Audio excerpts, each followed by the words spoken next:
आसवा संपूर्ण खबर को केन्दुझर पाटना प्रस्तावित मेगा स्टील प्लांट पर आसंता मासरे आरंभ हो पल्ली सभा और ग्राम सभा। यापर 12टी गाँव में स्टील प्लांट पर जमी अधिग्रहण प्रक्रिया आरंभ हो। केन्दुझर यह कहते मुख्यमंत्री मोहन चरण माझी विस्थापित अंचल प्रत्येक पिला चाकरी और निजुक्ति दिज्व मोहन माझी। मेगा स्टील प्लांट प्रतिष्ठा हेले एठारे सहर बजार गढ़ी उठा सहित स्थानीय अंचल अर्थनैतिक प्रगति हेब बोली मुख्यमंत्री कहते, जहाँ पूरा जिलार भाग्य बदलाई देव बोली कहते मुख्यमंत्री। 40,000 कोटी टंका पुंजी निवेश करी एठारे पोस्को एवं जेएसडब्ल्यू पक्षर 5 नियुत टन क्षमता विशिष्ट एक इस्पात कारखाना प्रतिष्ठा करा। मेगा स्टील प्लांट पर पाटना ब्लॉक चेमण गाँ पंचायत ग्राम पंचायतर 8टी और जमुनापसी पंचायतर 4टी गाँव में जमी अधिग्रहण हो। जमी अधिग्रहण प्रक्रिया आरंभ करने कंपनी तरफ 11 कोटी 50 लक्ष टंका जमा कर जमी अधिग्रहण प्रक्रिया त्वरान्वित करने प्रभावित होगा 12टी गाँवर लोकों 6 मास एवं सचेतन करा जाउछि।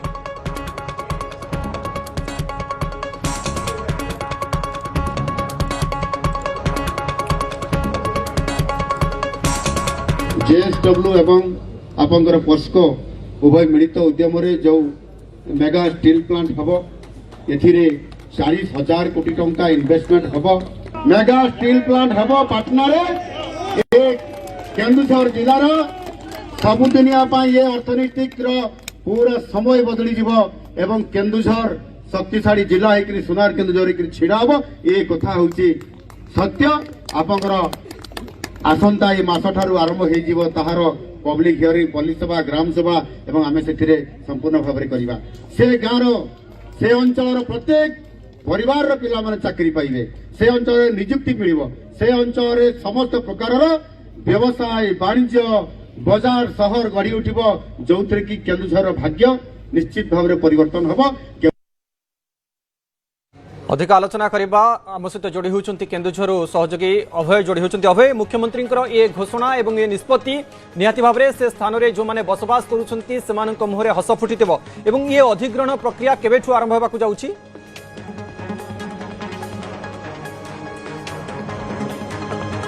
देखंतु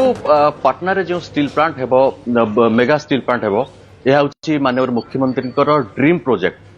स्वप्नर प्रकल्प बोली कहले अत्युक्ति होब नहीं। माननीय मुख्यमंत्री यह स्वप्नर प्रकल्प एवं बहु दिन बहु वर्षर एथिपाई केन्दुझर सहर आखपाखरे समग्र जिले में आंदोलन होता है। से आंदोलन में दिने मुख्यमंत्री मध्य सामिल होते तो कहीपर यह हूँ माननीय मुख्यमंत्री ड्रीम प्रोजेक्ट स्वप्नर प्रकल्प एवं एथिपाई जो द्वंद्व थिला पाटना स्टील प्लांट केबे हबो कौन हबो यार जमी अधिग्रहण केबे हबो से द्वंद्व को गत रविवार दिन माननीय मुख्यमंत्री दूर करछंती। जेतेबेले से दिनिकिया केन्दुझर गस्तर आसिथिले प्रथम आनंदपुर परे रायकिया जाइथिले जो गाँव जनमाटी रायकिया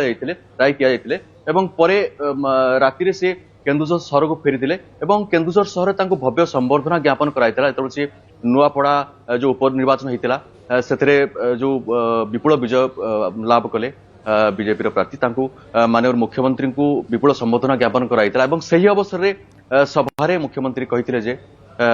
जो पाटनार मेगा स्टील प्लांट हम आसंता मासरू एथिपाई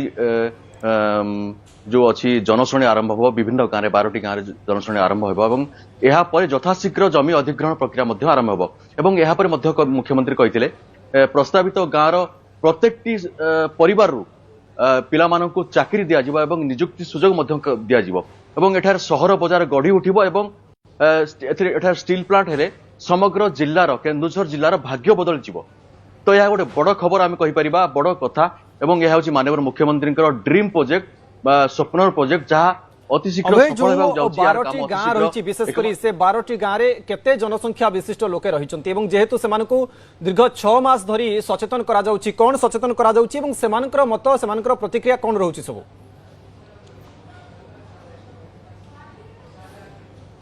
देखंतु जो 12टी गाँ रही प्रभावित गाँ जो 12टी अच्छी चेमणा ग्राम पंचायत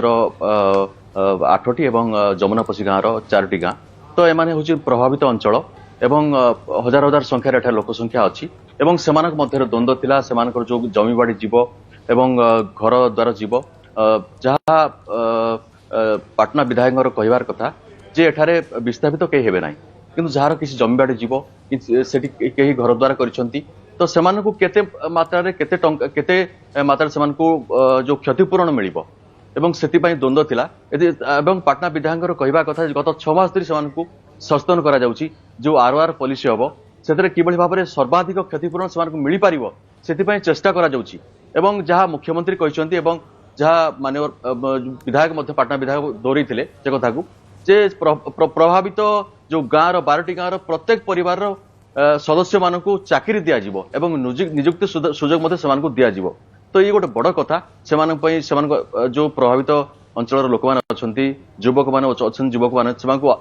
निश्चित रूपे एक कथा आश्वस्त करिवो जे सेमानक किछि कोनसे असुविधा हेबो नै एवं सेमानक जो क्षतिपूरण मिलिवो सर्वाधिक क्षतिपूरण देबा पई सरकार चिंता करूछंती एवं सेमानक जो परिवार अछि सेमानकर प्रतिटी परिवार रो पिला मानकु एठार चाकरी मध्य दिया जिवो सेमान वर्तमान आश्वस्त अछंती एवं निश्चित रूपे हम आशा करिबा जे जो जमी अधिग्रहण प्रक्रिया हो किंबा जनशुणाणी हो मुख्यमंत्री जो भाव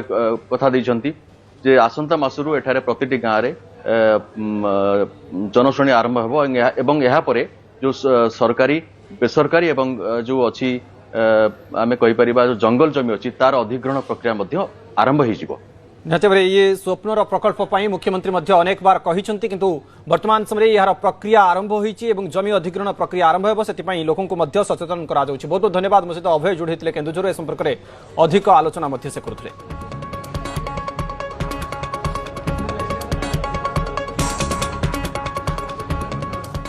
अच्छा परवर्ती खबर को बंगोपसागर दुई दुईटी सिस्टम रही गोटे अवपात होती गोटे लघुचाप होती श्रीलंका उपकूल में सृष्टि होती लघुचाप क्षेत्र मालाक्का समुद्र संधि उपरे सक्रिय स्पष्ट चिन्हित लघुचाप क्षेत्र अवपात रे परिणत होती 48 घंटा मध्य दक्षिण बंगोपसागर अंचल में बात्यारे परिणत होबार यार यथेष्ट संभावना रही जार प्रभाव रे उपकूल प्राय 1500 किलोमीटर दूर में यह अवस्थित रही फल उपकूल में यार कौन प्रभाव देखा मिल ना सेपटे राज्य में 30 तारीख जाए शुष्क पाग रहिबा ता सहित 30 पर राति तापमात्रा कमिबा सह शीत बढ़िबो बोली पाणीपाग विभाग पक्षरु आकलन करा दैछि फल बात्यार प्रभाव ओडिशा उपरे पड़िबो ना नहीं ताहा एबे भी अस्पष्ट मध्य रहिछि। बंगोपसागर दुई दुईटी सिस्टम रहिछि गोटे अवपात एवं गोटे लघुचाप होई रहिछि श्रीलंका उपकूल में सृष्टि होइछि लघुचाप क्षेत्र मालाक्का समुद्र संधि उपरे सक्रिय स्पष्ट चिन्हित लघुचाप क्षेत्र अवपात रे परिणत मध्य होइछि एवं 48 घंटा मध्य दक्षिण बंगोपसागर अंचल में यह बात्यारे परिणत होबार संभावना यथेष्ट रहुछि जहाँ उपकूल प्राय 1500 किलोमीटर दूर में अवस्थित रही फल उपकूल में यार कौन प्रभाव देखा मिलिब ना सेपटे राज्य में जदि राज्य कथा कहवा 30 तारीख जाए पाग शुष्क रहिबो एवं 30 पर राति तापमात्रा कमिबा सह शीत बढ़िबो बोली पाणीपाग विभाग पक्षरु कहा जाइछि एवं बात्यार प्रभाव ओडिशा उपरे पड़िबो कि नहीं ताहा वर्तमान सुधा मध्य